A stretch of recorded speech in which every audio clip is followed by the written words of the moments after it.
అన్న నమస్తే అన్న. నమస్తే.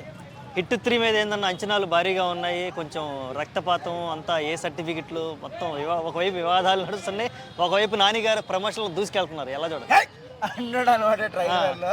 అదే ట్రీజర్ వచ్చింది కదా, ఏంటిది కొత్తగా ఉంది అనుకున్నాను. ఏదైనా కొత్తగా ఉండి గొప్పగా ఉండేలా చేసేదే Nani. That is the only one and only Nani అనమాట. I am expecting more then అనమాట. 1వ తారీఖు ఇంకేం రోజులు లేదు, 4 రోజులు దద్దరిల్లు ఇచ్చేది. నేను అవన్నీ బ్యానర్లో గట్ట చూస్తుంటే 30-40 అడుగులు బ్యానర్లు చూస్తుంటే ఏదో మ్యాటర్ ఉంది అబ్బాయి అనుకున్నాను. ట్రేజర్ అన్నీ చూసిన తర్వాత అరే నెక్స్ట్ లెవెల్ ఉందనిపించింది నాకు.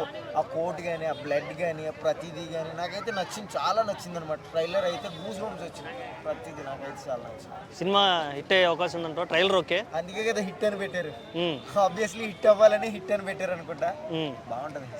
ఓకే, కొంతమంది ఏమంటున్నారు ఆల్రెడీ వాల్ పోస్టర్ సినిమాస్ ఉంది, మళ్ళీ ట్రయల్ ఎండింగ్లో యునానిమస్ అని చెప్పి మళ్ళీ ఇంకొకటి వదిలాడు. నాని క్లారిటీ లేదంటే ఓవర్ యాక్షన్ చేస్తున్నాడు. యునానిమస్ అని ఇంకోటి వదిలాడు, అంటే ఇంకో ప్రొడక్షన్ ఏదో స్టార్ట్ చేస్తున్నట్టు. దాని దారి దాందే, దీని దారి దాన్నే అని చెప్పి నిన్న సుమా గారి ఇంటర్వ్యూలో కూడా ఒకటి చెప్పడం.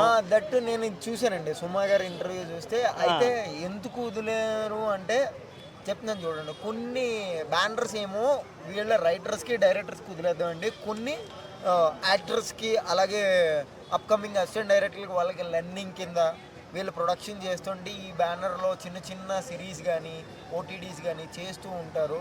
ఇన్ గ్రోత్ ఆన్ మనం ఉన్న బడ్జెట్స్లో కానీ వాళ్ళే ప్రొడ్యూసర్ని తెచ్చుకోవాలి అని ఓపెన్గా చెప్పేసాడు. దేంట్లోనూ లాంగ్వేజ్లో కదా, అంటే చెప్తూ కాదు, మన దీంట్లో మెసేజ్లో పెట్టాడు అనమాట. అది నేను చూశాను రీసెంట్గా. ఓకే, నాని గారి ప్లాన్ ఏంటి అసలుకి? యాక్చువల్గా ఆయన చెప్పడం ఏంటంటే, నేను నా సినిమాలని డిఫరెంట్గా చేస్తాను, దేనికి అలవాటు చేస్తున్నా, ఇటుక మీద ఇటుక పేర్చుకుంటా వెళ్ళి ఒక పెద్ద గోడ కడుతున్నా. కొన్ని రోజుల తర్వాత ఆ గోడ అనేది అసలు ఎవడో టచ్ చేయలేనంత స్ట్రాంగ్గా ఉంచుతాను అన్నాడు. నాకు తెలిసి ఈయన గోడ కట్టడానికి లేదా ఇతని ప్లాను ఇన్ని ప్లాట్ఫామ్స్ వేయడానికి దాని వెనక ఏదో ఒక భయంకరమైన రీజన్ ఉండుంటొచ్చు. అంటే ఏంటి, ఈయన వరల్డ్ ఫేమస్ స్టారు, లేదంటే పెద్ద యూనివర్సల్ స్థాయిలో ఎదగాలనుకుంటున్నాడా, లేదంటే ఏంటి ఈయన ప్లాన్ ఏమై ఉండొచ్చు నేను ఎక్స్పెక్ట్ చేస్తున్నాను యాజ్ ఇండస్ట్రీ పర్సన్. చిన్న బొక్క ఉంటుందండి అంతే.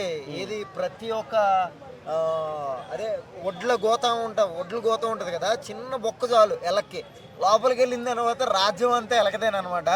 అంటే ఈ నెలకాన్ని నేను అంటలేదు, దట్ మీన్స్ ఒక చిన్న దారి అనేది చేసుకుని ఇండస్ట్రీలోకి ఇంక్లూడ్ బ్లాస్ట్ అనమాట. లోపలికి వెళ్ళిన తర్వాత బ్లాస్ట్ చేద్దాం అనుకుంటున్నాడు అంతే.